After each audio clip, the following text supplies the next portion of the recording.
Good afternoon, all. It's me, Arlene J. Ramsey, CEO and founder of Everyone Let's Talk. Today, we have the infamous Jaleesa McEachen with us. She's going to let the world know a great bit about herself. Jaleesa, how is everything?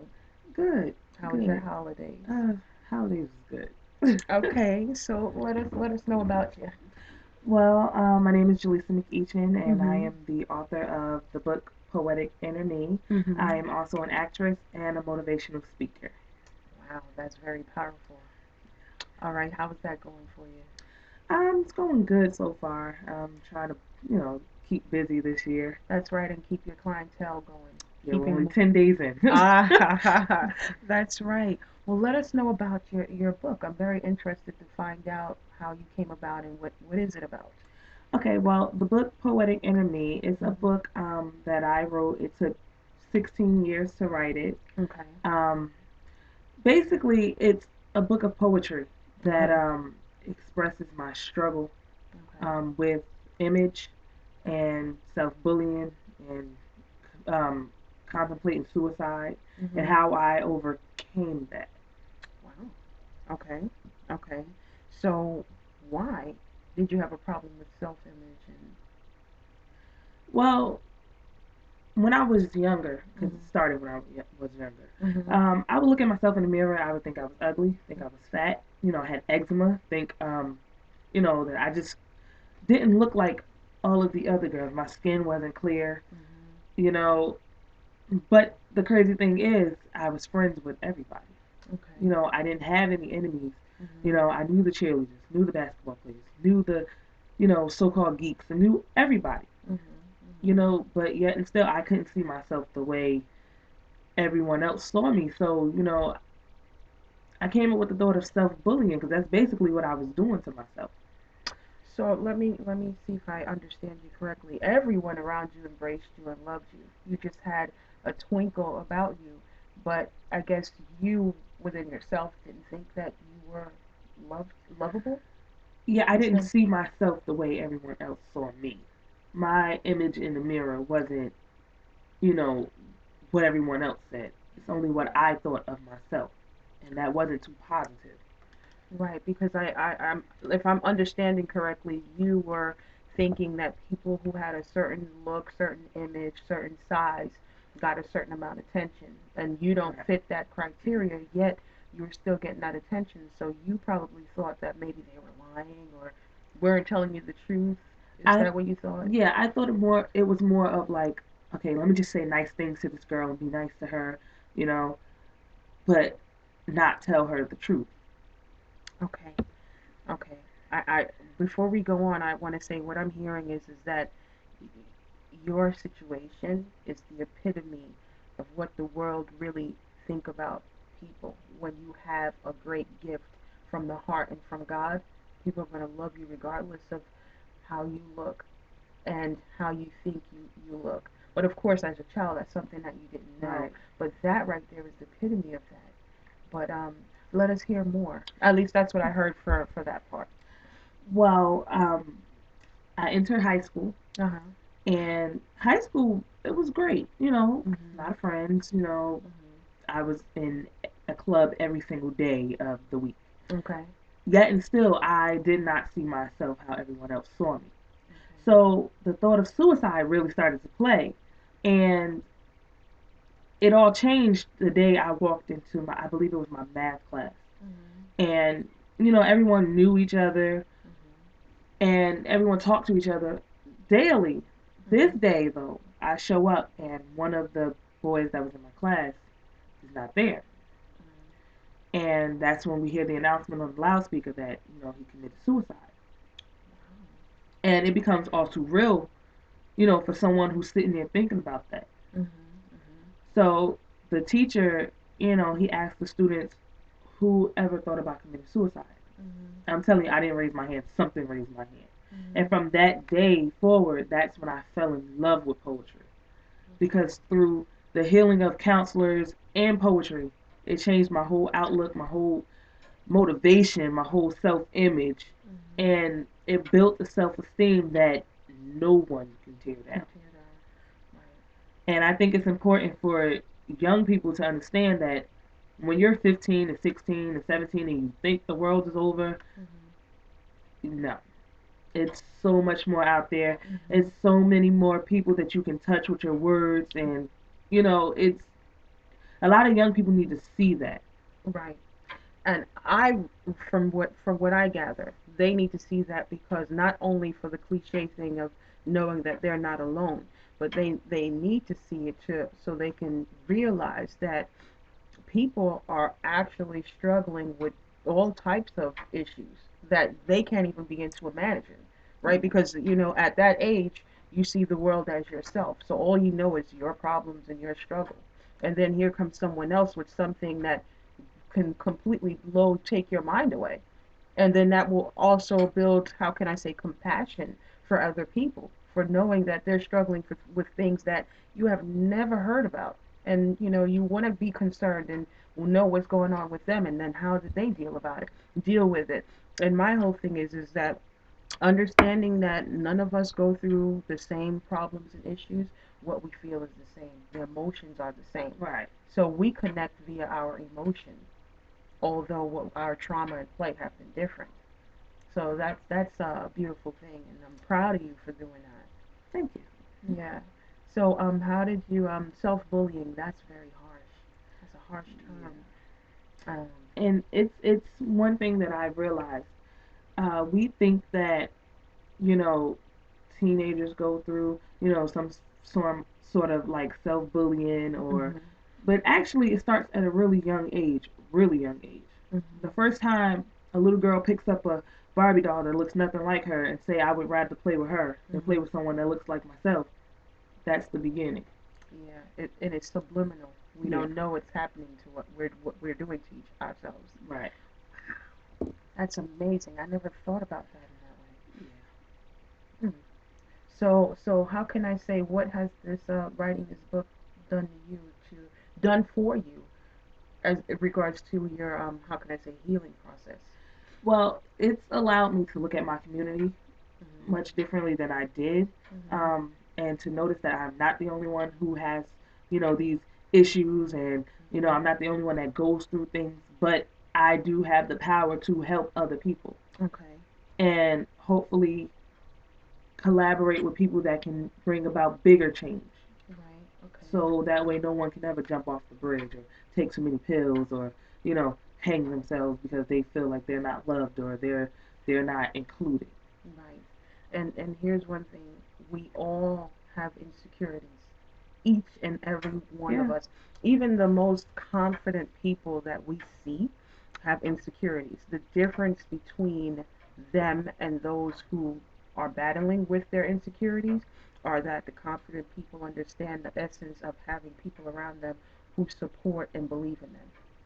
Okay, because it's a pretty hard task, is a challenge to believe in yourself.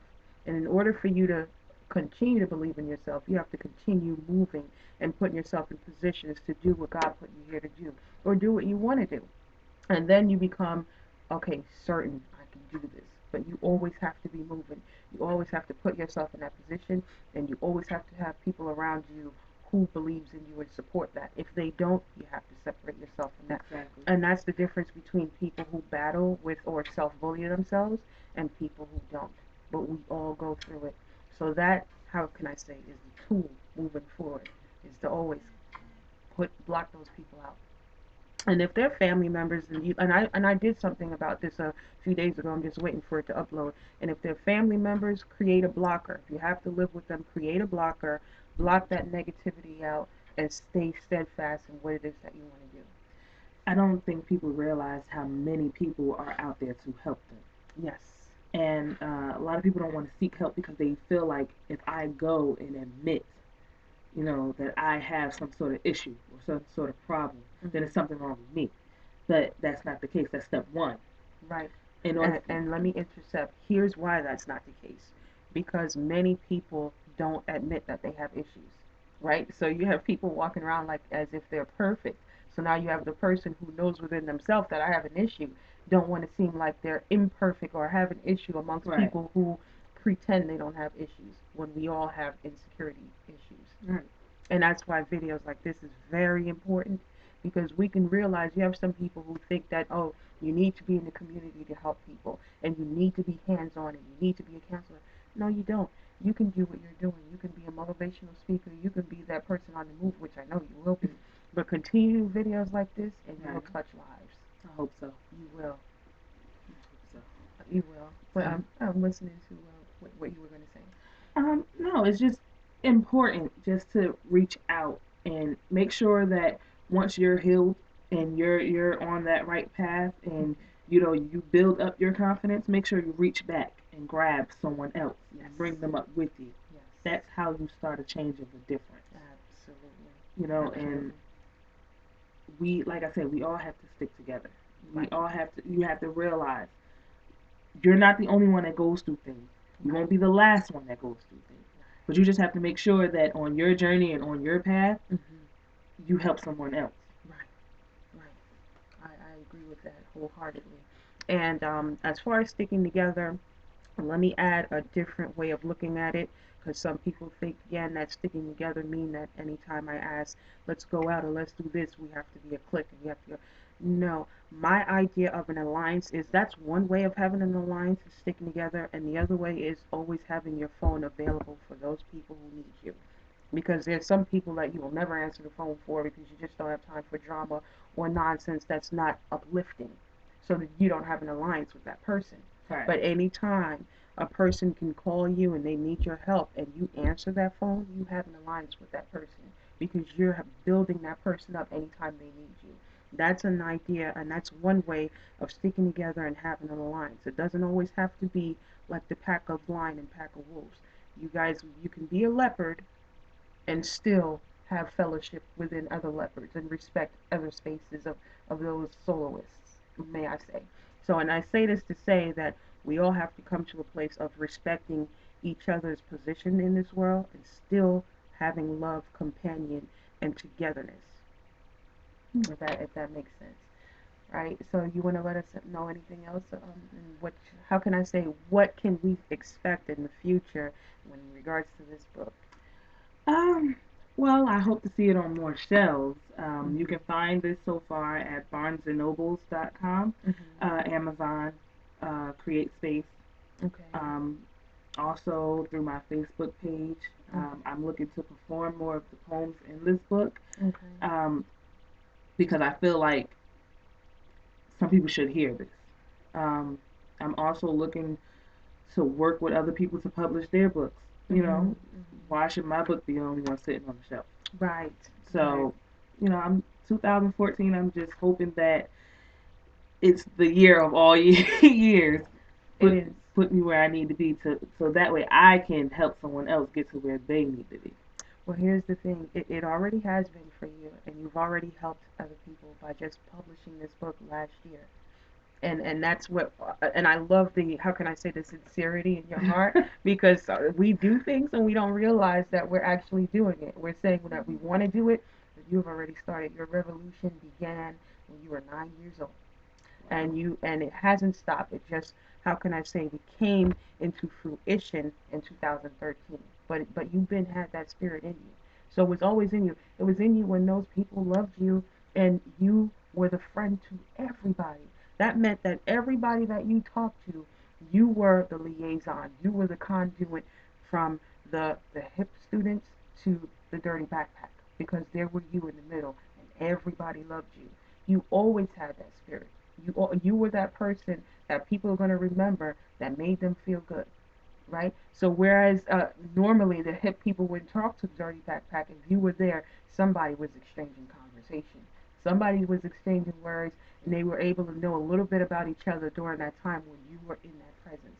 So you always had that spirit, and that's what I Thank you. would love for you to embrace. You have it, but I need you to get the how can I say the potency of it and who you are as a person. And the world loved you for who you are, regardless of how you saw yourself. Regardless of how you saw yourself. And I'm so happy you overcame that. And I'm so Yes. happy you did not take your life because it is proven that you are here. God, you are a light. God made you a light. And you've followed and you've done how can I say you are walking in the purpose that he put you here to do. If he wasn't, you wouldn't have written this book. You wouldn't be a motivational speaker. You wouldn't be speaking the way that you're speaking. So that is what I need you to really take in and no longer say this is what I want to do. Say this is what I am doing. I am doing it. And it's not to sound cocky. Some people are saying, "Oh, you have some people, and you can't worry about that. You have to worry about. You have to always think that anytime you are going to do something, and you're thinking you're going to do something, how can you help people if you're going to do it? Right, and Right? not do You have to be doing it in order for you to help other people." Really, really, really deep. it. Yeah. I, I love your Mm, spirit, and I wanted to touch on Amiri Baraka. We were talking about him earlier. I know, yeah. yeah. Would you like to let us know a little bit about him? And Yeah. Um, I've always wanted to meet Amiri Baraka. mm-hmm, Since the days of reading about him in middle school and high school and college. mm-hmm, And so I saw an event for Juneteenth, okay, which was in Newark. okay, And I went, I performed, okay, and one of my friends, Tariq Tucker, okay. he said, "Hey, you want to go meet Amiri Baraka?" So I'm Mm-hmm, like, "Oh my god!" I'm like, "Oh my god, you want me to go meet Amiri Baraka?" So he's like, "Yeah." mm-hmm, So I thought I was gonna go there, shake his hand, say hi, how you doing, mm-hmm, and leave. mm-hmm, It was so the opposite. Mrs. Amina Baraka came outside. She sat on the porch, had all of us sit down.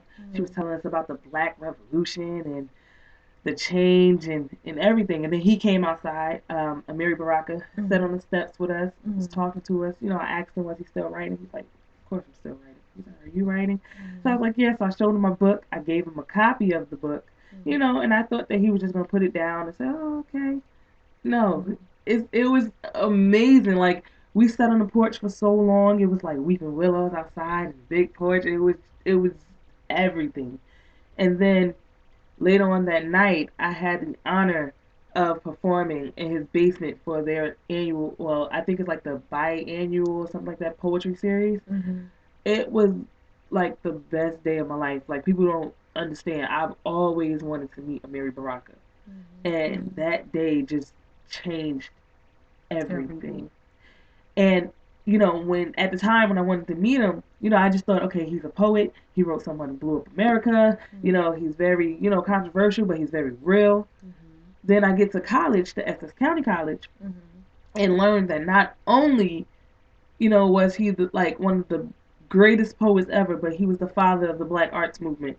Yeah, I didn't know that at all. Wow. And to know that I was able to take a picture and stand next to this man, sit on Mm-hmm. his porch, perform for him, Mm-hmm. it's something that you can never understand. It's some Mm-hmm. people look at it like, oh, you took a picture with him. You don't understand who I was just standing Next next to. to, right. And here's why, because he was so humble. Very It humble. He didn't act like if people were beneath him. He just had that spirit. He did what God put him here to do, and he was humble. He was able to be touchable and reachable and yeah, approachable. it That's what makes him the father of all fathers.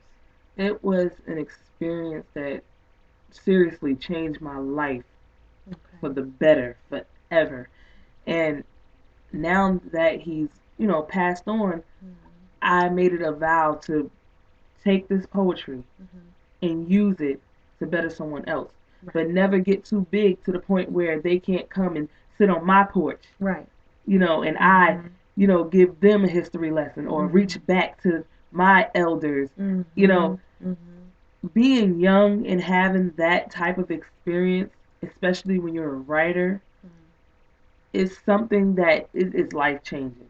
I don't know how many times I can say life changing, but it's life changing. Mm-hmm. It was Juneteenth was the best day of life.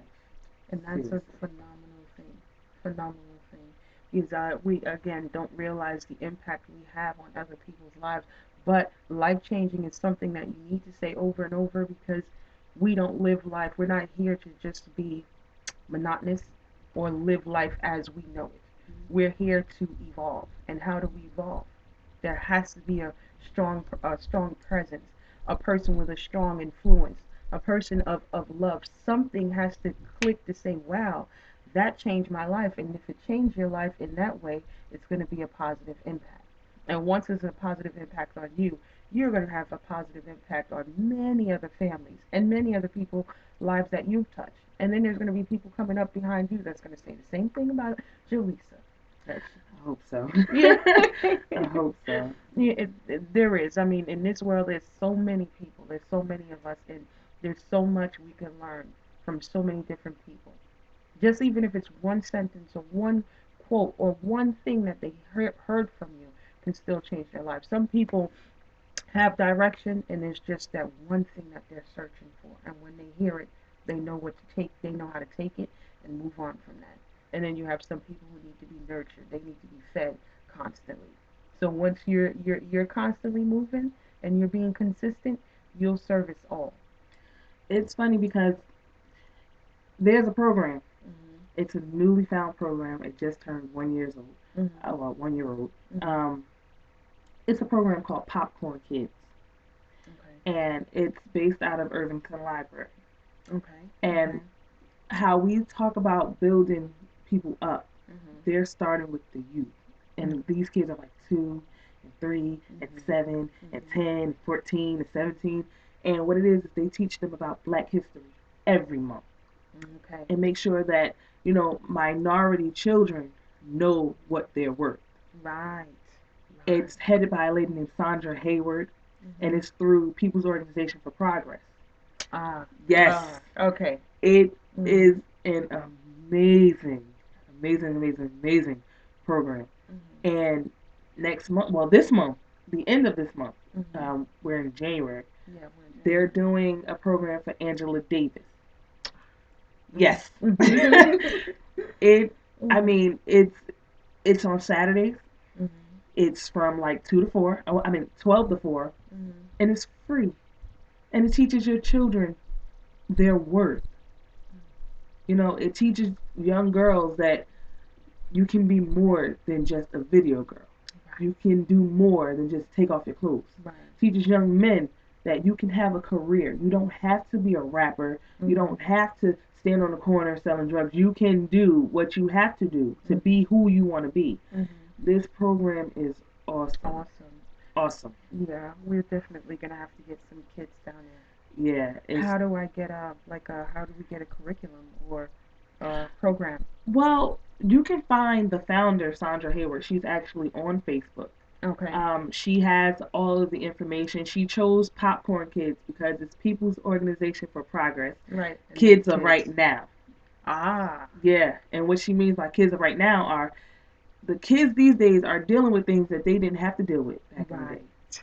Right. They're Right. seeing a lot of things that children should not see. Right. And it's not just minority children, it's children all over the All over world. the They're world. they're dealing with things that they should not have to deal with. Right. And Right. it's amazing to have a program where kids can go and just be just who they are, kids. Kids. And allow their mind to run free. Creativity is an amazing thing. And I always say, and just like you said, children all over the world are dealing with things that we didn't have to, or not. Let me not say we, because I've dealt with a lot, but they didn't have to, or some people didn't have to. So what happens is children who are in trauma or in distress use their creativity to escape reality instead of using it to create reality. So I don't want to say it's wasted, but it's nearly wasted because they cannot produce anything if they're dreaming and daydreaming to get away from their trauma. So I like that if they can just go there and be who they are, be creative, and come up with something fantastic.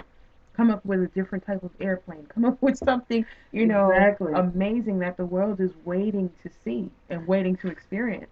And it's funny that you talk about dreaming because I Mhm. actually wrote a poem called She Dreamt. Okay. And what the poem is, it's talking about a young girl growing up in like a rundown inner city. Okay. And all she wants to do is dream. Mhm. And some kids lose sight of dreams. They don't, they can't dream because they're living in a world full of nightmares.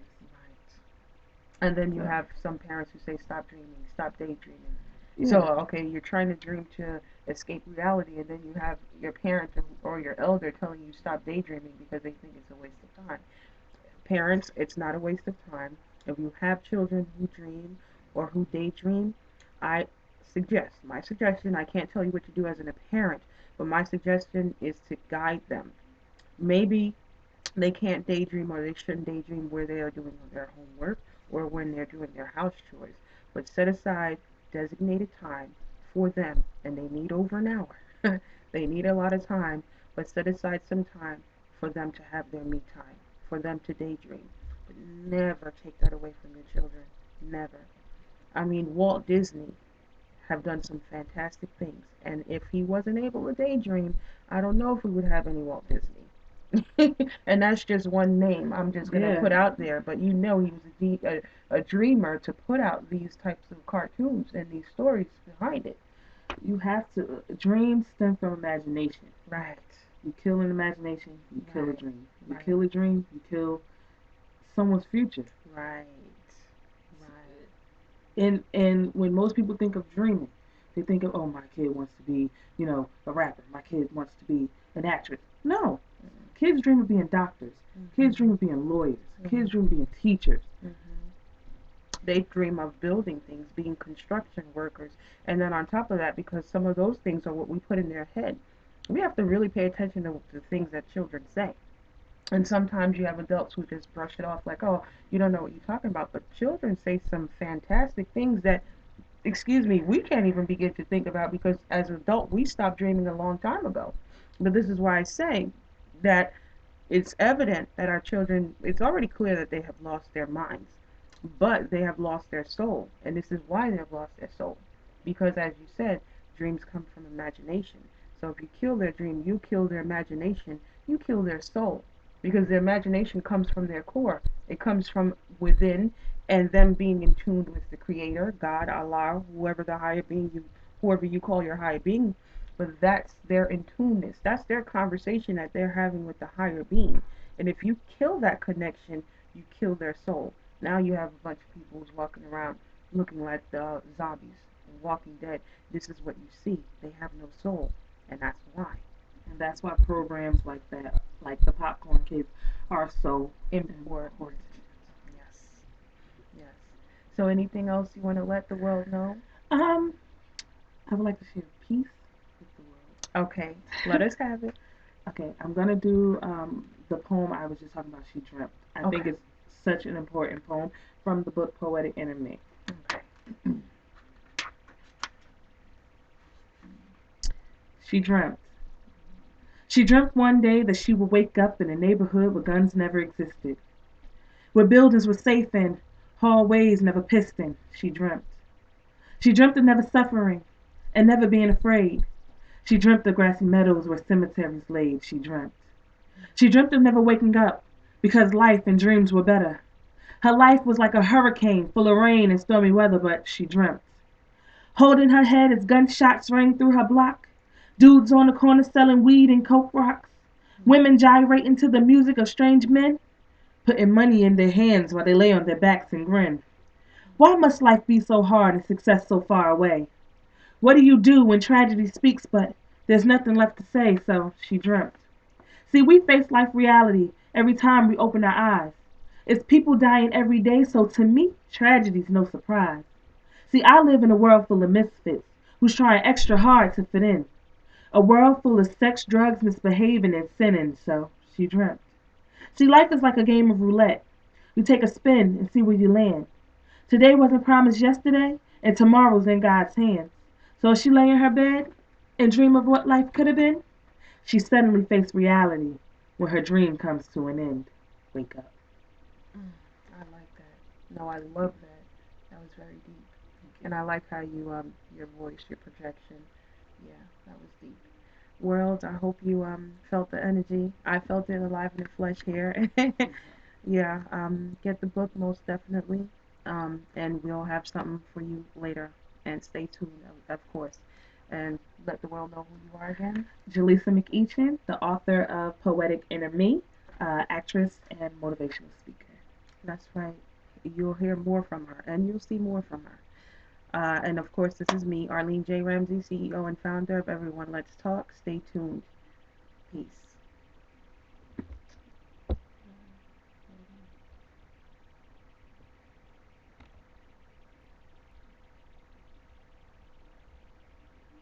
But you can edit that too. Okay. Did it still off? There you go. It's right there. Okay. Okay. It's no. It's still recording, right? Or no? Okay.